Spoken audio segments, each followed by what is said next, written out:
Então, eu fui passar uns dias ao Porto e enquanto estive lá estive com uma prima minha, que é de lá, e num dos dias nós estávamos em casa e não me perguntes porquê, mas começámos a falar, lembrámos-nos do Neco. Eu não sei se tu te lembras, o Neco basicamente, aliás, o nome da série era, se não me falha a memória, A Minha Família é uma Animação. Pronto, e era uma série que passava na SIC, ali no início dos anos 2000 e que eu via quando era criança. E nós lembrámos-nos do Neco, que, by the way, o genérico acho que era algo como Neco, Neco, nananana. Pronto, não me lembro de mais, espero que tenhas apreciado este momento e espero que tenha ajudado a lembrar, porque eu tenho a certeza que, sobretudo se fores da minha geração, de certeza que viste, nem que fosse um episódio ou a primeira temporada, porque eu acho que aquilo teve mais do que uma, desta série. Bom, e nós começámos a falar do Neco e a lembrar-nos de alguns episódios, e claro que quantas vezes não acontece nós lembrarmos de séries de animação, de histórias de filmes que víamos quando éramos miúdos e miúdas, e pensar, epá, isto não faz sentido nenhum. Ou seja, claro que na altura víamos e aquilo era uau, não é? E nós acreditávamos e comprávamos aquilo, mas hoje em dia, com uma outra maturidade, há coisas que não fazem o mínimo sentido. E portanto demos por nós lembrar-nos de algumas das cenas do Neco e uma em particular em que, num dos episódios, acho que o Neco tem ali uma vontade de desistir de vida e começa, portanto, como ele é um desenho animado, a forma dele se suicidar. Isto é um bocado pesado, não?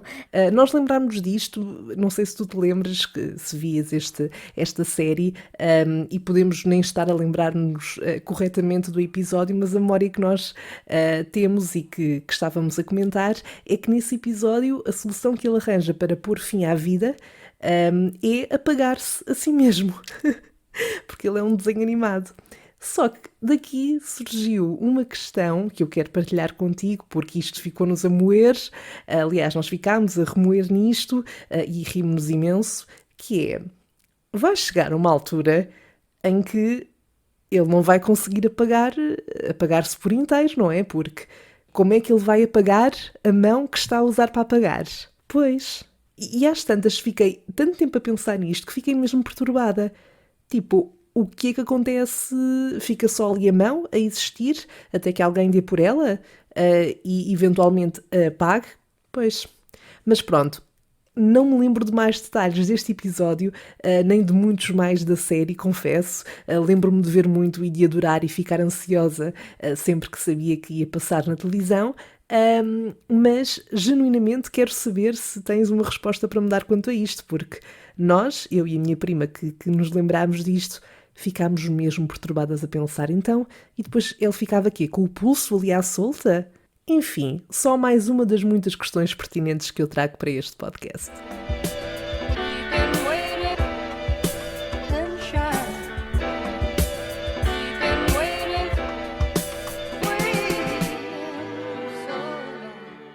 Olá, Sherry, espero que estejas bem. Por aqui, como já deves ter percebido, estamos de regresso de uma curta pausa, um pequeno período de férias, mas que soube pela vida para espairecer, para recarregar, para respirar e regressar para dar tudo. Pronto, vamos ver até quando é que isto dura, mas para já estamos com as baterias carregadas. Bom, estas foram as primeiras férias oficiais que eu tive. É verdade, sim, aos 26 anos finalmente tive umas férias propriamente ditas no trabalho. Isto porquê? Porque antes eu só tinha feito estágios e, portanto, na maior parte dos casos, nada de vacaciones. Ou seja, quanto muito tive ali uma folga que lá me deram um jeitinho para eu colar ali um fim de semana, pronto. Enfim, a gente adora uma precariedade, não adora? Bom, por falar em férias, somos todos time juntar dias de férias a feriados e fins de semana para fazer render ao máximo e esticar ao máximo o tempo de descanso, certo? Não sou só eu. Isto é como diz o outro, em terra de cego, quem tem um olho é rei. Desculpa, eu queria mesmo arranjar aqui forma e pretexto para meter aqui um ditado pelo meio. Não sei se aplica assim tanto a este caso, mas pronto. Adiante. Eu acho mesmo que é unânime que todos nós acabamos por tentar, de alguma forma, aproveitar estas ocasiões, ou seja, isto de tentarmos juntar, colar folgas e férias a feriados e fins de semana para fazer esticar ao máximo esse período, porque descansar é importante, é uma parte fundamental para a nossa produtividade e, claro, para a nossa sanidade mental também. E, portanto, foi isso que eu estive a fazer, estive a tratar dessa componente da minha vida. Não fiz nenhuma viagem uau, porque não tive muito tempo para planear. Estas férias acabaram por ser aprovadas assim, não há muito tempo, foi recentemente, portanto, não tive muito tempo para planear. Depois também tive o meu aniversário e, portanto, não tinha assim tempo e em termos de logística não era tão benéfico estar a ir para longe, mas acabei por sair do meu cotidiano, do meu contexto do dia-a-dia, passei tempo comigo, vi sítios muito bonitos e, portanto, lá está, eu posso não ter feito uma viagem a outro país, que acaba sempre por ser mais desafiante nesse sentido, mas acredita que bastou-me ter ido uns dias até ao Porto para colecionar algumas peripécias desde os primeiros momentos da viagem até aos últimos. Que é uma coisa que acho que já nenhum de nós fica chocado com isto, não é? Tendo em conta as histórias que eu já contei aqui no Salseja. E sim, eu já estou num ponto da minha vida em que, quando algo caricato, constrangedor, ou desagradável, ou simplesmente cómico me acontece, eu penso automaticamente para mim: pronto, isto já vai dar conteúdo para o podcast. Portanto, pelo menos isso, não é? Pelo menos há sempre esse lado bom. Então vamos lá a isto, agarra nas malas, porque nos próximos minutos eu vou levar-te a bordo numa viagem que teve tanto de tranquilidade como de peripécias, lá está. Se estás confuso ou confusa, eu prometo que vai valer a pena. Bom, comecemos pelo dia da viagem de Lisboa para o Porto. Eu não tinha dormido muito nessa noite porque eu tive o meu jantar e a minha festa de aniversário na noite anterior e, portanto, fui na manhã seguinte. E, portanto, na manhã de domingo, no dia 24, eu fui para o Oriente, em Lisboa, para apanhar o autocarro que iria então para o Porto.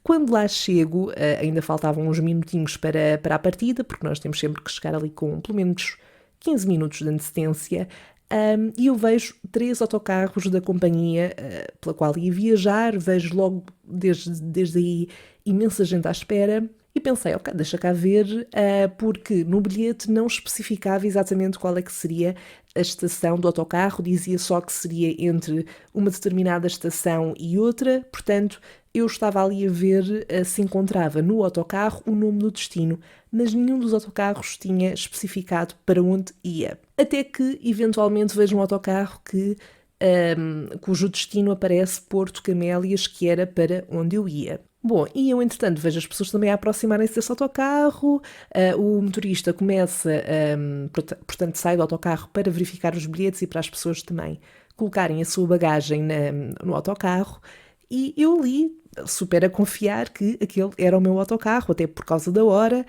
porque era aquela a companhia e porque era efetivamente aquele destino, e o outro autocarro que estava lá à frente ia para Faro e depois havia um outro mais à frente que não tinha destino, portanto eu pensei, ok, se calhar é um outro que só vai partir daqui a umas horas. Já faltavam uns 5 minutos para as 10h30 da manhã, que era a hora em que o meu autocarro supostamente partiria, e eu chego então ao pé do motorista, mostro o meu bilhete e pergunto então, só para confirmar, se este autocarro vai para o Porto. E ele diz que sim, mas que é o autocarro das 10h35 e que há um que é às 10h30. E eu, mas o meu é o das 10h30. E ele diz, pois, esse é o de frente, o tal que não tinha o destino. E, portanto, já eram para aí 10h29 e eu a pensar, oh meu Deus, eu não acredito. Queres ver que eu ainda vou perder o autocarro? Lá peguei na minha mala, fui a correr. Não é que o outro autocarro estivesse muito longe. Eu estava com receio que ele já estivesse prestes a partir. Mas não. O autocarro, pronto, o motorista ainda estava lá fora. Pelos vistos houve ali um atraso também. E as pessoas ainda estavam a fazer fila para entrar. Mas eu fiquei a pensar, porquê é que eles metem um autocarro às 10h30 e outro às 10h35 que vai exatamente para o mesmo destino? É que se ainda passassem mais, mas agora é uma diferença de 5 minutos. E, portanto, a probabilidade de uma pessoa confundir e enganar-se no autocarro é grande, até porque eu sei que se eles verificarem o QR Code no meu bilhete e não corresponder à viagem, eles não deixam entrar, por mais que seja o mesmo destino. Mas pronto, lá consegui, acertei no autocarro, percebi logo que a vibe do motorista não era... Era um senhor que... Eu não vi maldade nele. Claramente ele estava a ter um dia difícil e é daquelas pessoas que quando está irritada com alguma coisa, as outras levam um bocadinho por cima. Ou seja, ele já não estava para aturar merdas. Ele estava naquela do eu quero é despachar isto, não me irritem, pronto. Mas claro que percebi que também, se uma pessoa falasse educadamente com ele também responderia de forma educada. Pronto, entrei no autocarro e depois andava à procura do meu lugar, porque no bilhete dizia um lugar e depois eu entrei no autocarro e não estava especificado dessa forma. Portanto, a tipologia dos lugares não correspondia àquela que estava no bilhete. Até que eu estava ali à procura, comecei a dizer, o meu lugar é o 4D, estou aqui à procura, mas não estou a encontrar, e depois houve um rapaz que estava sentado no lugar ao lado do meu e que disse, é aqui. Pronto, porque eu tinha marcado lugar, o meu era junto da janela, e pronto, ele lá me deixou passar e depois, durante a viagem, o rapaz até se ia metendo comigo mais no sentido em que o motorista lá tinha as suas saídas e nós ríamos porque ele de facto estava mal disposto, mas metia imensa graça. Depois houve uma altura em que o autocarro, o motorista estava a dizer, eu nunca trabalhei com autocarros que não tinham casa de banho e não sei o quê, portanto eu vou fazer agora uma paragem de 10 minutos para vocês irem à casa de banho. Pronto, houve imensas pessoas a sair, mas depois, quando foi para arrancar novamente, ele não estava a conseguir fechar a porta do autocarro. Portanto, nós ainda ficámos ali uns 10 minutos naquela situação, mas depois lá conseguiu e o autocarro arrancou. Portanto, foi uma viagem engraçada. Mas de resto passou-se bem, foi tranquila, não houve nenhum percalço e lá cheguei ao Porto. Ora, chegada à Invicta, eu, como ainda tinha que fazer algum tempo até ao check-in no apartamento onde ia ficar, pensei, ok, já que estou aqui nos Aliados e como ainda não almocei, vou ali até ao McDonald's, que eu, das vezes que tinha ido ao Porto, só tinha passado por lá, nunca tinha entrado, mas pronto, claro que o produto e o serviço é igual, mas de facto o interior do edifício é de facto muito giro. Mas cheguei lá e, aqui um pequeno contexto, eu sou vegetariana, portanto, ou mais especificamente, eu não como carne, e portanto o único hambúrguer que eu consumo no McDonald's e em cadeias semelhantes é o McVeggie neste caso. E, portanto, eu estava imensa gente lá dentro, eu estava na máquina para fazer o pedido e o único hambúrguer que não estava disponível era o McVeggie. Portanto, eu dei por mim a fazer algo que eu nunca pensei fazer, porque para mim é um desgosto, que foi pedir um McFish. Portanto, eu comi um hambúrguer de peixe, que é um conceito que me dá ansiedade, mas eram tempos de desespero. Portanto, tive que optar por alguma coisa. Lá compensou mais a parte das batatas, mas é que depois aquilo estava naturalmente cheio lá dentro e eu não consegui lugar lá dentro, portanto tive que vir cá para fora, para a esplanada, que eu não sei até que ponto é que não existia mais pombos a ocupar as mesas da esplanada, aliás, do que pessoas. Portanto, eu estive ali numa luta, no meu breve almoço, enquanto lidava só com o facto de estar a comer um McFish, a tentar lutar com um pombo para ver se ele, ponto número 1, não me cagava em cima, ponto número 2, não me roubava a comida, ponto número 3, não me cagava na comida. Felizmente, nenhuma dessas opções aconteceu, mas temi um bocadinho pelo meu almoço, não vou mentir. Bom, saída do McDonald's, fui então buscar as chaves para o meu apartamento onde ia ficar. Cheguei ao apartamento e, de facto, aquilo correspondia às imagens que eu tinha visto. Era um apartamento que estava com uma decoração super gira, aquilo era pequenino, mas para uma pessoa era perfeito. Eu fiquei um bocadinho preocupada quando olhei para a cama, porque quando eu cheguei aquilo tinha assim um sofá, depois tinha uma coisa por cima enorme, e vamos reter esta parte que eu não apercebi logo o que é que era, só me apercebi no segundo dia, na verdade, mas pronto. E depois, ao lado, em frente à entrada para a casa de banho, tinha uma outra cômoda onde por baixo tinha uma cama individual. Só que era uma cama individual em que Ali cabe uma criança, uma criança a caminhar para a adolescência no limite, mas à partida um adulto já é mais complicado. Só que, mais uma vez, eu achei que era aquilo, portanto, que era ali onde eu ia dormir, e pronto, não estava para me chatear e aceitei só. Portanto, na primeira noite dormi ali, estava tipo com os pés quase fora da cama. Depois a cómoda, lá está, como estava por cima da minha cabeça, a probabilidade de eu dar uma cabeçada era enorme, mas não aconteceu. Não sei como, sendo eu quem sou, mas pronto. E depois eu deparei-me com uma outra struggle quando cheguei à casa, que foi, portanto ainda era de dia, e eu queria abrir as janelas, e aquilo eram assim janelas antigas que tinham basicamente umas portas, em vez de ter stores, tinham umas portas a tapar. Pronto, tudo muito bem até aqui, só que eu não estava a conseguir abrir essas portas e pensei, opá, não me digam que eles têm estas janelas bloqueadas, como isto também é um resto de chão, não sei se será por uma questão de segurança, mas era uma chatice porque não entrava luz nenhuma para a casa e, por exemplo, eu queria acordar, queria abrir as janelas, deixar entrar luz e etc, ou mesmo arejar o quarto. No primeiro dia eu pensei, ok, eu não vou conseguir fazer isto. Porquê? Porque sempre que eu tentei abrir aquelas portas, lá está, não conseguia. Não conseguia porque tentava fazer alguma força, mas depois tinha receio de estar a forçar demasiado. Então pensei, opá, eu não quero estragar isto, não quero. Então desisti um pouco e fui à minha vida. Bom, acontece que no segundo dia a minha prima veio ter comigo e depois ela ficou lá uma noite em casa comigo e pronto, eu comecei logo por me sentir mal porque pensei, ok, eu se calhar vou ser uma pessoa que vai ter bem problemas na vida. Porque a minha prima chegou lá à casa e a primeira coisa que ela reparou foi: então mas isto que está aqui por cima do sofá provavelmente é uma cama de casal. Ora, segura lá nesse parafuso desse lado. E não é que era mesmo.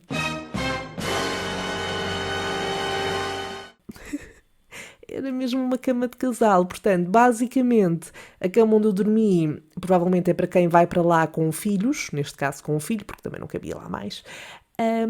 E por cima desse sofá estava assim uma cómoda para dentro que, quando se abria, era uma cama de casal. Portanto, a boa parte é que de facto eu só dormi uma noite naquela cama mínima e depois já dormi devidamente com um espaço, mas fiquei um bocado preocupada por eu nem sequer ter aprofundado, explorado ou assumido que essa poderia ser uma opção. E depois, claro que a minha prima também conseguiu abrir as tais portas da janela. Ela fez um pouco mais de força, porque eu tinha receio de estar a fazer porque não queria estragar nada. E pronto, fiquei muito aliviada porque de facto consegui que a casa ficasse iluminada e não tinha mais que estar sempre no quarto super escuro. Claro que tinha luz, não é? Do candeeiro, mas aquela luz natural é sempre diferente.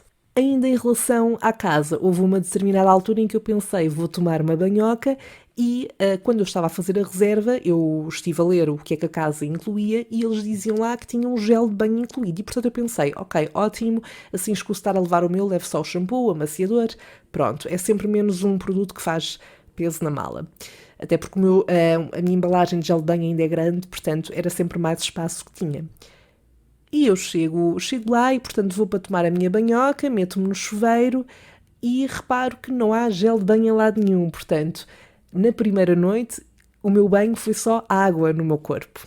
Pronto, é melhor do que nada, mas lá tive que ir eu depois a um supermercado comprar um gel de banho. Mas a pior parte da casa nem foi nenhum destes pormenores. Até porque todos eles foram resolvidos. E eu diria que esta foi uma das maiores, se não a maior peripécia desta viagem.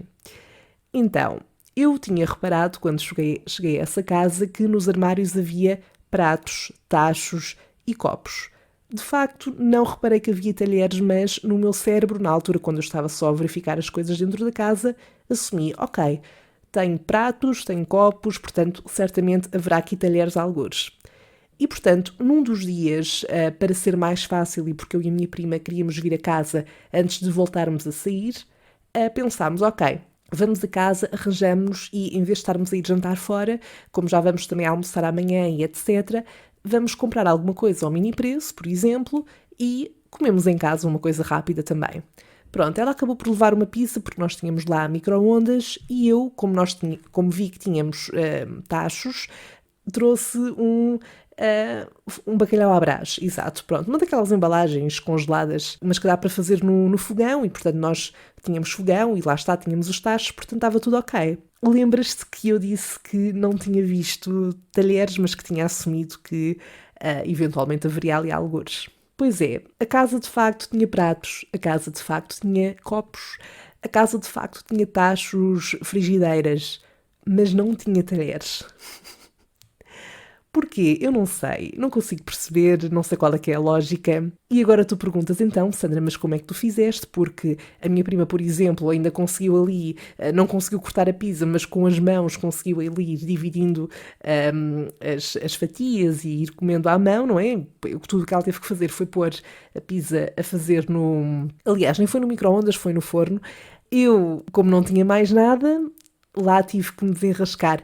E é engraçado ver as formas como nós arranjamos para desembardar, não é? Em certas situações.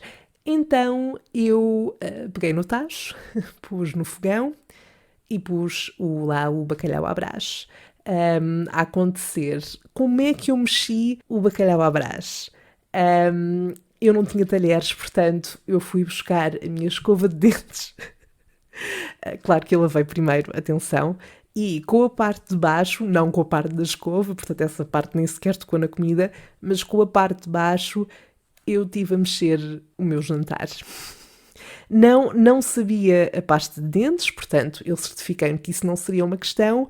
Foi um pouco incomodativo, deu-me algum nojo, deu-me alguma ansiedade, mas no final de contas eu consegui comer. Agora tu perguntas, então Sandra, mas ok, conseguiste mexer com a escova de dentes, tudo bem, mas depois como é que tu comeste?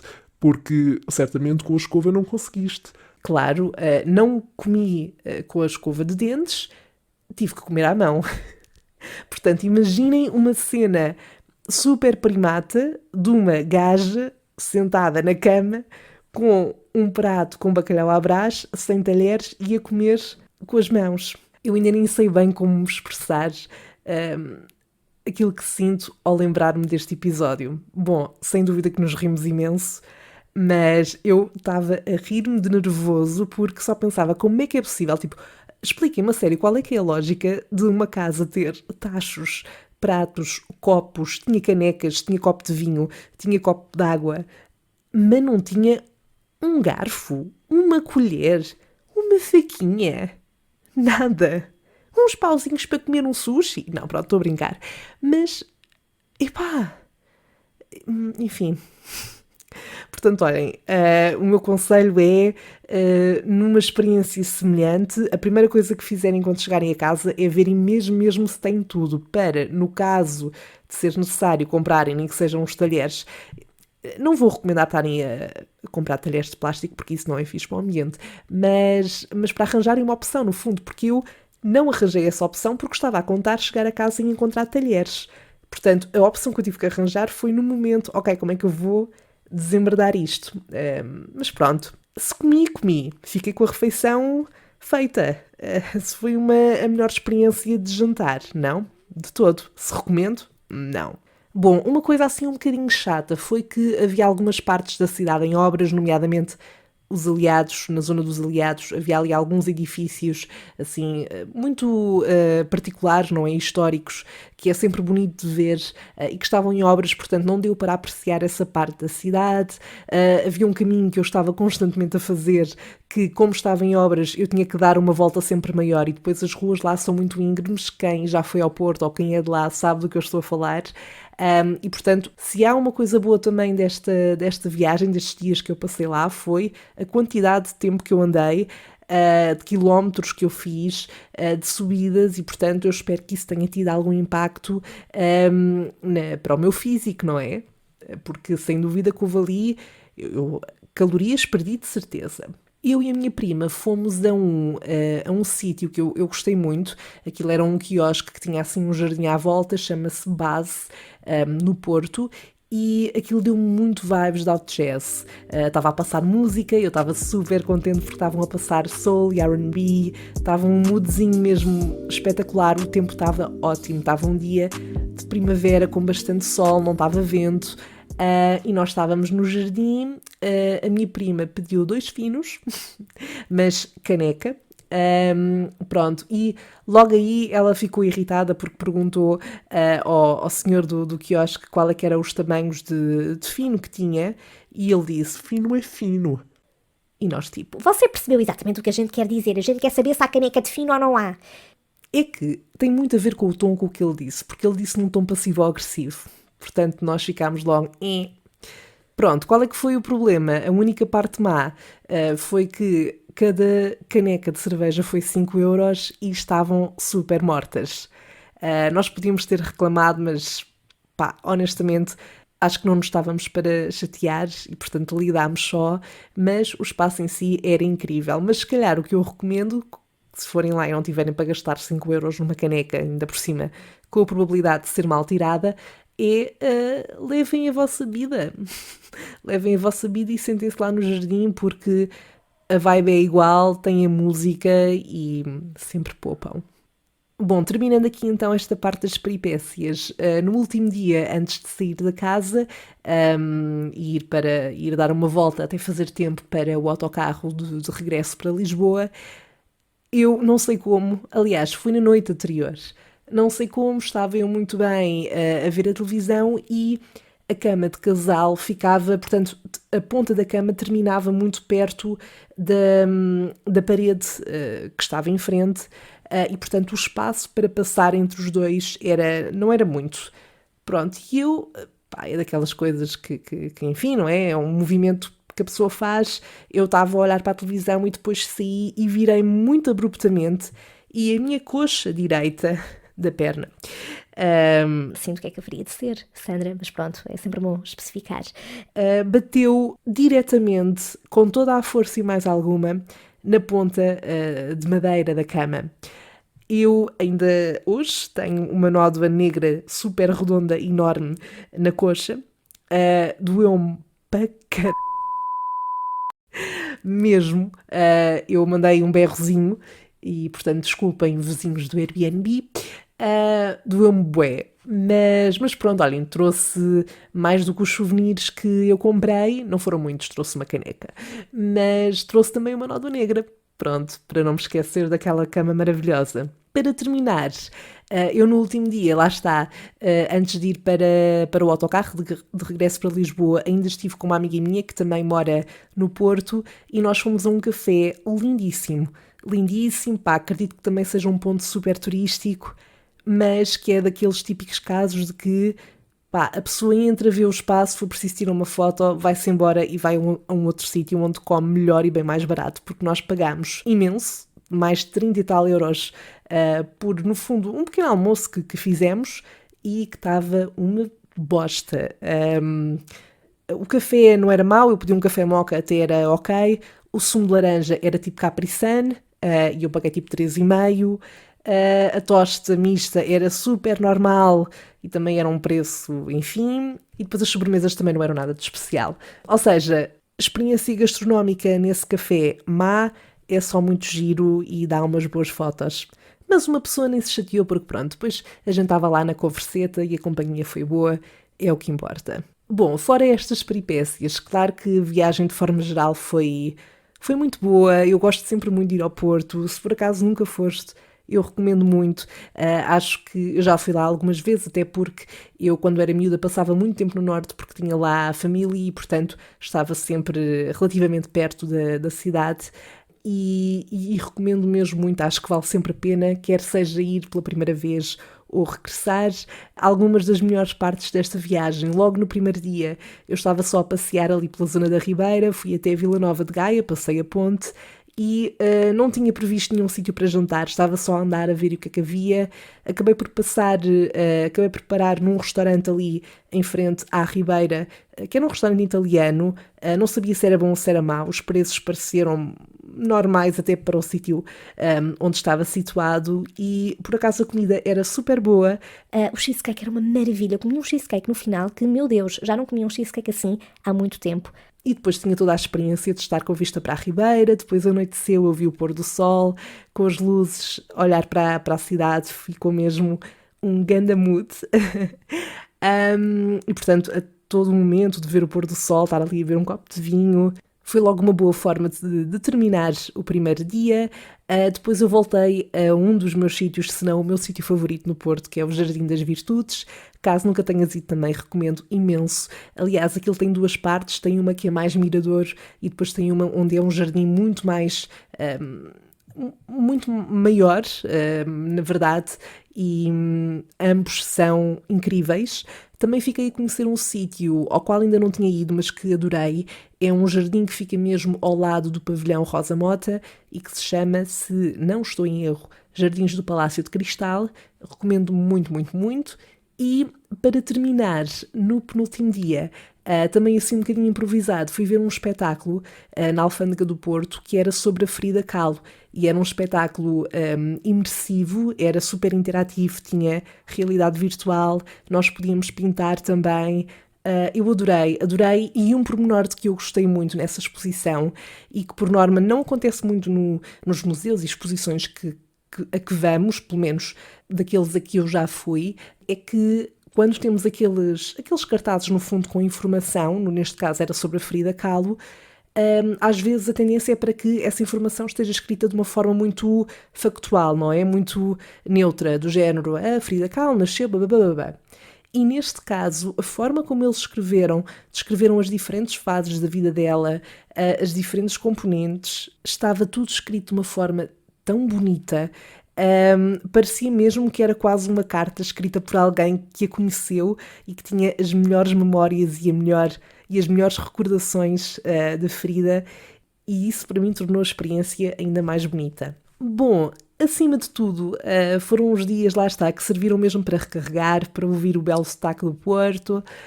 Desculpem, malta do Norte, eu sei que isto foi péssimo. Eu sei que é péssimo, desculpem-me, não levem a mal. Dizer várias vezes a palavra fino também, apreciar a minha companhia. Tive só pena porque nos dias em que eu lá estive, os sítios onde costuma, aliás, haver festas, e são sítios onde a malta sai à noite, não tinham nada para esses dias, portanto só iam ter festas e programas a partir do dia em que eu já estava em Lisboa, mas pronto, isto significa que eu tenho que lá voltar para me vingar dessa parte. Bem, antes de nos despedirmos por agora, vou-te passar a palavra, vamos então ouvir os teus dilemas e saber o que é que a Sandra faria.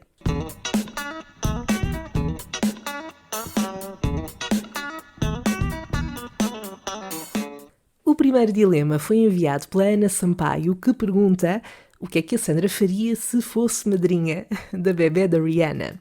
Já agora, por acaso, não sei se vocês estão a par, mas já se sabe o sexo do bebé. Eu não me lembro de ver, mas às vezes as coisas passam um bocadinho ao lado.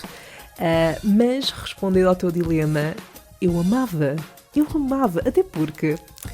Vamos só começar pelo facto de isso significar que eu e a Rihanna seríamos tipo besties, o que por si só já é o sonho de uma vida concretizado, portanto só por aí eu já ganhei. Mas eu ia dar tudo pela bebé, aliás, eu adorava ser madrinha de filhos dos meus melhores amigos, portanto... Fica a dica, amigos, engravidem e façam o convite. Se a Rihanna, a minha bestie Riri, me fizesse o convite, eu aceitava, eu chorava de emoção e sinto que seria boa uma madrinha galinha, é verdade. Portanto, estava super ok que isso acontecesse. Agora, espero que ela não me convidasse para ser madrinha para estar constantemente a deixar o miúdo ou miúda comigo, sobretudo em bebê. Porque eu não sei se sei lidar muito bem com bebés, sabes? Mas bom, a gente aprendia. O próximo dilema foi enviado pelo André Maia, que quer saber o que é que a Sandra faria se durante o ano inteiro só pudesse comer couves de Bruxelas. Olha, André, eu ia passar mal, porque não é que eu não goste, mas é aquela coisa que eu como muito, muito pontualmente. Como assim, muito de vez em quando, a acompanhar um prato, e se for preciso, só passados vários meses é que volto a comer. Portanto, eu acho que ia ser mesmo muito doloroso para mim. Aliás, não só por ser couve de Bruxelas, mas eu acho que seria sempre doloroso para qualquer pessoa se durante um ano só pudesse comer uma coisa em específico, por mais que adorasse aquela coisa, porque, inevitavelmente, a pessoa enjoa, certo? Além de que, no caso das couves de Bruxelas, eu acho que ia passar fome. Só se comesse tachos e tachos de couves de Bruxelas às refeições. E depois, cadê o hidrato de carbono? Acho que não ia ser equilibrado também por uma questão de saúde. Mas o que é que eu acho que faria? Eu acho que compensaria em beber muito sumo de laranja, por exemplo, porque sempre me enchia mais e sempre era uma coisa que complementava a refeição. Isto porque o dilema só referia comida, portanto eu acho que é válido. Para terminar, porque hoje não temos um, não temos dois, mas temos 3 dilemas, isto foi fortíssimo. Este último chega da Soraya Santos, que pergunta o que é que a Sandra faria se nunca mais pudesse ouvir música e ver séries. Ora, quem me conhece sabe que isto é tipo cenário fatal para mim. Isso seria, minha cara, o meu fim. E sabes que eu às vezes ponho a pensar em como é que seria se eu tivesse nascido numa altura em que a música ainda não tinha sido inventada, por exemplo, ou não tinha sido descoberta. E é muito difícil para mim imaginar isso, porque quando eu digo que passo praticamente todas as horas do meu dia, excepto quando durmo, e mesmo assim muitas vezes sonho com música, mas quando passo a maior parte do meu dia a ouvir música, eu não estou a exagerar quando digo isto. É porque é quando eu acordo, quando trabalho, enquanto preparo o podcast, quando estou nos transportes, quando estou no banho, quando termino o trabalho. Portanto, não poder ouvir música seria um vazio enorme no meu dia-a-dia e o mesmo com as séries, mas mais com a música. Então, eu acho que tentaria preencher esse vazio de alguma forma. Provavelmente, no caso da música, estaria mais atenta aos sons do meu dia-a-dia e na minha cabeça construiria músicas com esses sons. Pelo menos é para já a única coisa que me ocorre. Isso e também reproduzir na minha cabeça as minhas memórias em relação a músicas que eu já ouvi, mas eu ia ser mesmo muito infeliz. Quanto às séries, não podendo ver, eu acho que uma forma de compensar essa falta de narrativa, de ficção na minha vida, seria escrever histórias para pelo menos ter uma fonte de entretenimento de alguma maneira, ou seja, ter ali um escape da realidade. Bom, meus caros, neste caso, minhas caras e meu caro, eu espero ter correspondido às vossas expectativas com estas respostas aos vossos dilemas. Muito obrigada por terem enviado e por terem participado e por terem feito parte deste episódio.